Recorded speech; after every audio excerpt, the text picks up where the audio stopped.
On veut me faire taire. YouTube veut me faire taire. Mais je me laisserai pas faire. Salut les petits YouTube! On se retrouve aujourd'hui, comme prévu, pour une petite vidéo un peu particulière. On va parler d'un sujet grave. Et on voit ça juste après le générique. Générique! Du cinéma. L'heure est venue de se poser des questions. Grâce aux outils que YouTube met à ma disposition, j'ai accès à plein de statistiques à propos de mes vidéos. C'est comme ça que j'ai découvert que la dernière vidéo que j'ai mise en ligne avait fait un flop. Enfin, je dis flop, c'est pas non plus un flop, juste elle n'a pas été autant regardée que mes autres vidéos précédentes. De ce constat, j'en suis venu à une petite remise en question. C'est intime. J'ai donc 3 hypothèses qui pourraient expliquer pourquoi cette dernière vidéo a moins bien marché que d'habitude. Hypothèse 1. Cette vidéo serait un cran en dessous de mes autres vidéos.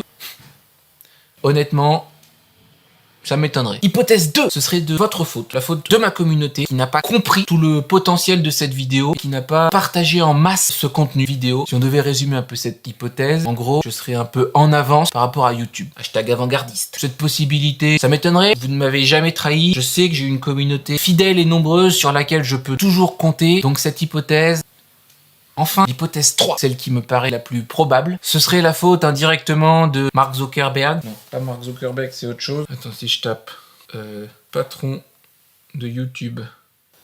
Suzanne Wojcicki.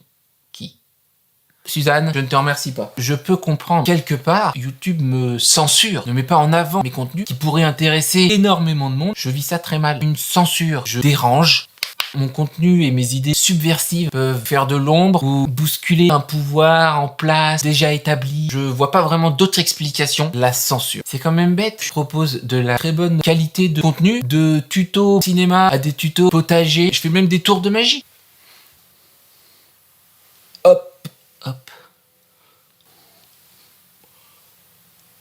Oh. Tout ça pour dire... J'ai pas d'explication. Du coup, je suis allé sur un blog qui donne des petits conseils comment réussir à ce que votre chaîne... Et la conclusion, c'est que l'algorithme YouTube est assez mystérieux. Il faut essayer des choses pour trouver la solution. Si le mot YouTube est prononcé plusieurs fois dans une vidéo, ça peut amener l'algorithme à mettre votre vidéo plus en avant. On va essayer ça. YouTube. Si avec ça, YouTube veut toujours me faire taire, un autre aspect qui me fait pencher pour cette troisième hypothèse, ce sont les chiffres. Car les chiffres parlent d'eux-mêmes. Je suis bloqué à 99 abonnés. 99. Si vous le retournez, ça fait quoi? 66. Je vous laisse y penser. Ce que je vous propose, c'est qu'on mène ensemble une révolution contre YouTube. Cette fois-ci, ce n'est pas pour moi, c'est pour vous. C'est pour la liberté d'expression dans le monde. C'est un vrai geste de résistance contre la censure, contre toutes les discriminations, contre toutes les personnes faibles. Likez mes vidéos, partagez en masse. Révoltade!